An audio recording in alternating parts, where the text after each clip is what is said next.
wrong, possibly not.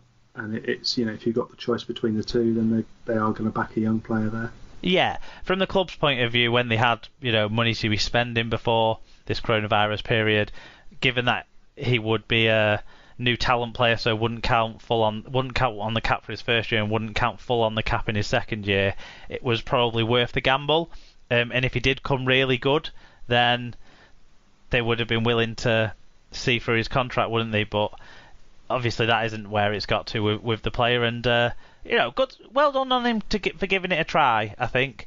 But obviously he goes back to uni, and sadly it's not fulfilling any kind of rugby league talent that might have held inside him from his young teenage days. Yeah, I mean, I was listening to the Rugby Reloaded podcast this week from 2 or 3 weeks ago, where they were talking about a little bit about, as with Ben Darwin, and they're talking a little bit about players switching between codes and saying how realistically, if players switch after 21, unless they're a outside back or full back, it's very, very hard to do in either direction. And it's just, unfortunately, it's another one that piles onto that statistic. It looks that way, yeah.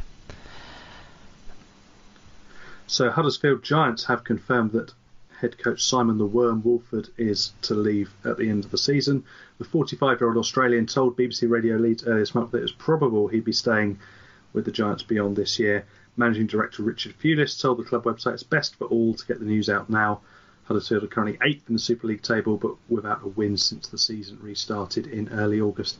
And you had a bit of a chat about this last week in terms of his motivation, of what was it coming from him that was looking to move on, or were the club feeling it? And do you think there's any change to that? Do you think there's this? I mean, the statement's quite bland and quite empty as to where it's come from. Well, there was a statement on the club website that kind of led to all the reporting, and I sort of felt like it was the club who'd instigated it when I saw that. But either which way, the club clearly don't want it to be a distraction, and maybe arguably it was potentially becoming. I'm going to miss his interviews. I don't know what it is about the way he talks, that sort of quick voice that he has. I just find him quite charming to listen to. He makes me, I don't know, he makes me chuckle. But yeah, what do you think? He's certainly got one of the scariest looks in Super League, hasn't he? He's the sort of, the perpetually angry face that he manages to portray. But when he smiles, he's so happy, though. Do you know what I mean? It's weird. Anyway, yeah. What do you think? What's your take? I think it's an interesting one. I think Huddersfield, they always feel like they're searching for the next project. They don't ever feel particularly settled. It's very much in a cycle that they go round, and they've gone round and round and round. They have a coach for 2 to 3 years, and then they're back to where they started. They sort of show some promise, and they show some good small improvements, but they never really cement anything, and then they end up back pretty much where they were. Yeah, it'd be interesting to see who the candidates are, because I haven't really seen much about what coaches in a way are available and stuff out there. I suppose one of the names, if Toronto, we're not talking about Toronto still yet, by the way, everyone. I know there's been lots of stuff going on this week, but it's not really news, and we did it to death. But McDermott might be a coach that's available, but would they be able to wait that long? Because how long it might take, because he seems committed to Toronto, certainly. I mean, he's out there still fronting up and doing interviews, so you'd expect he is intending to stay.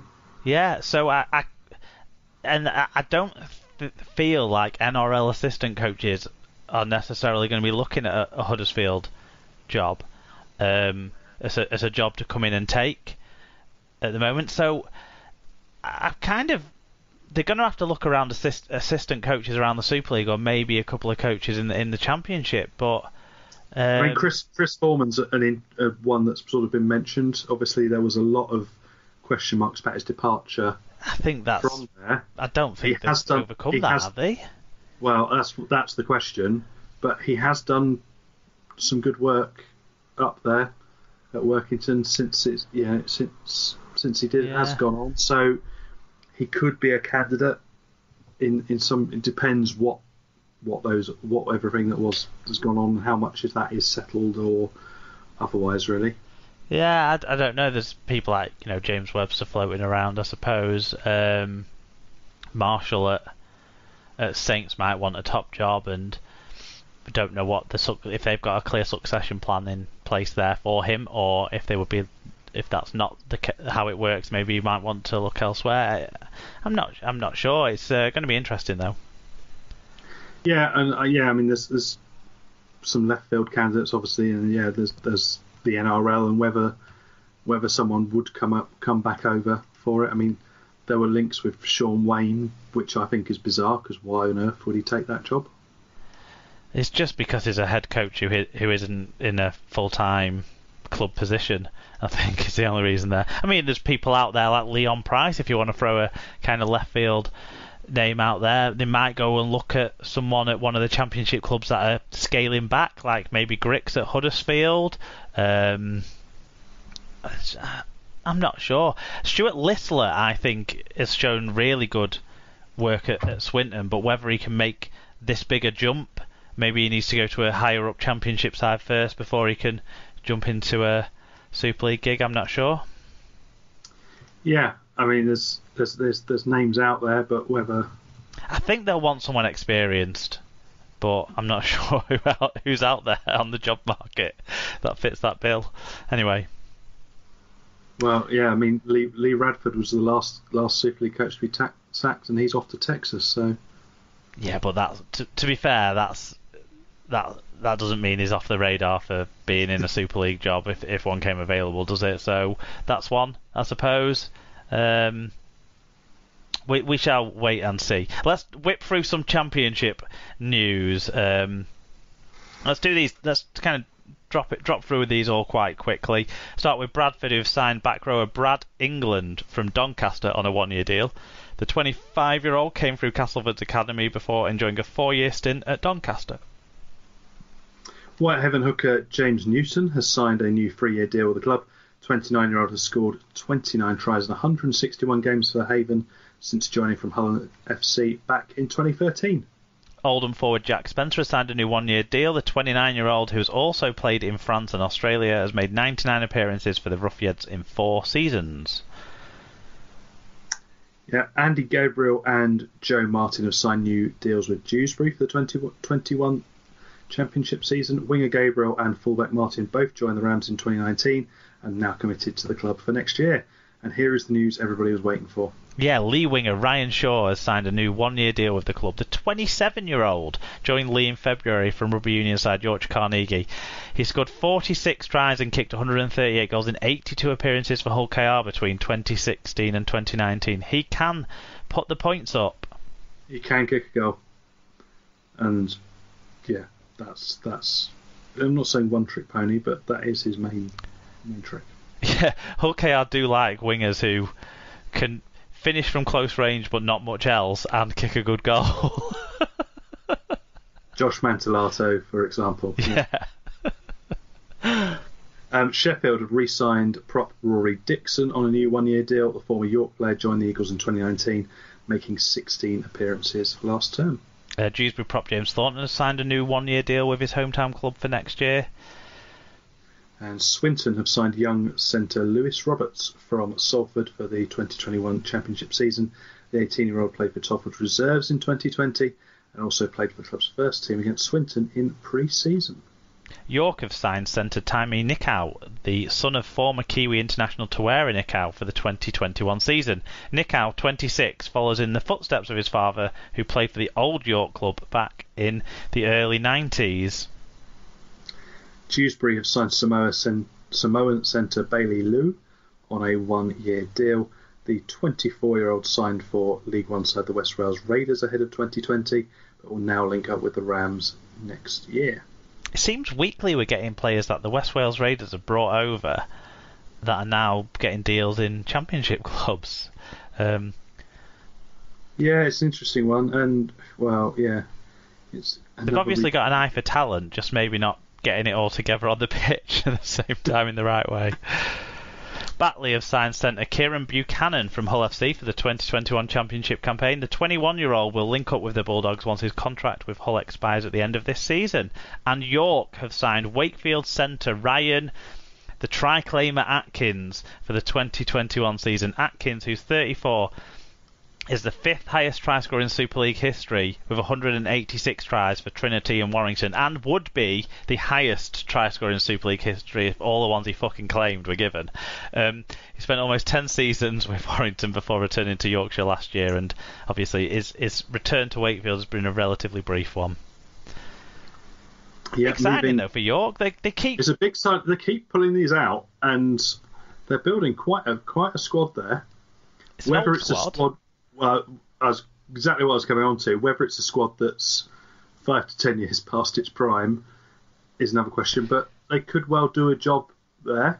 It's like they've signed a squad who can potentially get them promoted out of the Championship, but has no chance of keeping them in the Super League. No. That's the one worry I think there.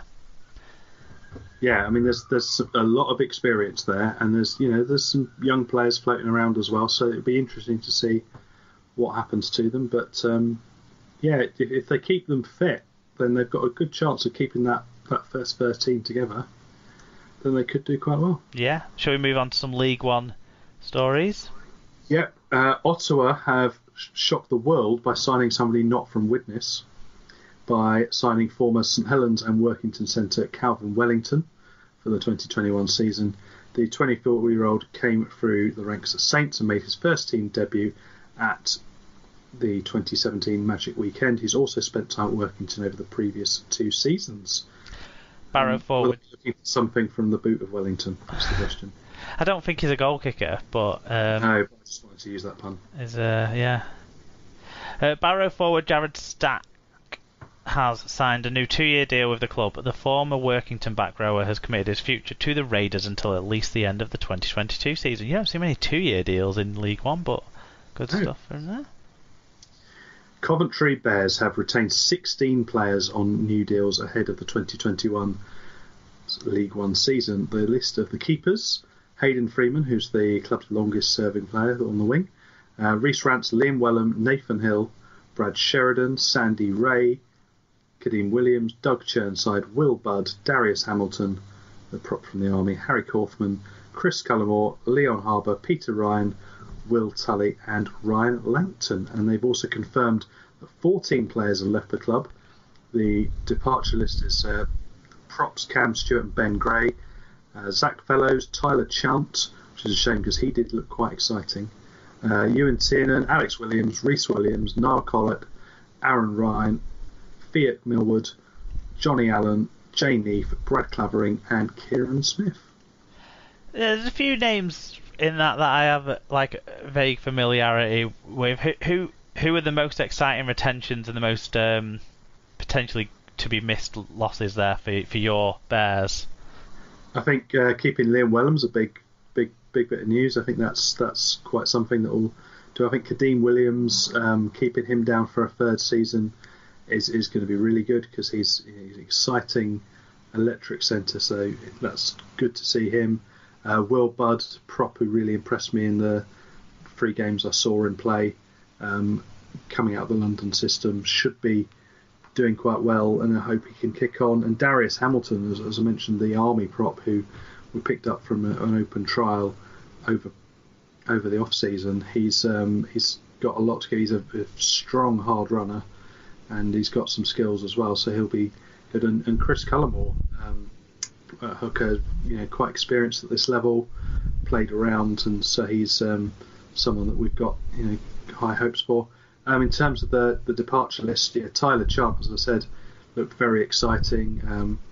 Australian with some Filipino heritage as well, so he was quite exciting. And Brad Clavering, former KR second rower and goal kicker, so he was he'd done quite well from what I've seen of him. So he's probably the one real loss, but we'll see. Coventry have also announced today that Kieran Sherratt has re-signed. So he's come back from the North Wales Crusaders. along with a couple of others, and 2 young players that were announced yesterday as well. All right. Okay. So Coventry are getting the squad together